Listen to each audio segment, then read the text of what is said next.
ଟିକେ ଚିନ୍ତା କଲେ ଚଳିବ, ଆଉ ଟିକେ ଅଧିକା ହେଲେ ଚଳିବ, ବେଶୀ ଚିନ୍ତା କଲେ ଲାଭ ନାହିଁ।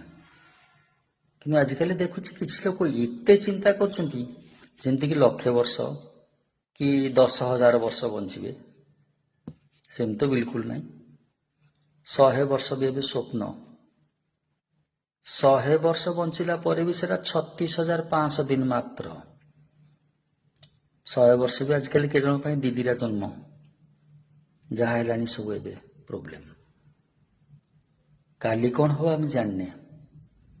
1 ମିନିଟ୍ ପୂର୍ବରୁ ବି ଜାଣିନଥିଲେ ଯାତ୍ରୀମାନେ ଅହମ୍ମଦାବାଦର ଯୋଉ ଏୟାର କ୍ରାସ୍। ତେଣୁ ଖାଲି ଭାବିଲେ ଲାଭ କ'ଣ ଯେ? ଦେହ ନଷ୍ଟ ହେଇ ଯାଉଛି। ସେମିତି ତ ଆମେ ମୃତ୍ୟୁ ଆଡ଼କୁ ଧାଉଁଛେ। ନ ଧାଇଁକି ଚାଲିଲେ ଚଳନ୍ତା। ଅଳ୍ପ ଅଳ୍ପ ପାଦ। ଦେହ ଟିକେ ଭଲ ରହୁ। ଦେହ ଭଲ ନ ରହିବାର ମୁଖ୍ୟ କାରଣ ହେଉଛି ଚିନ୍ତା। ଅନଏକ୍ସପେକ୍ଟେଡ୍ ୱେରେ ମଣିଷ ଚିନ୍ତା କରୁଛି।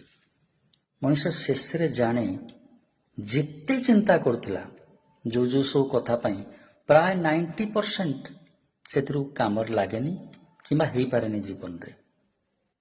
ତଥାପି ମଣିଷ ଚିନ୍ତା କରୁଛି।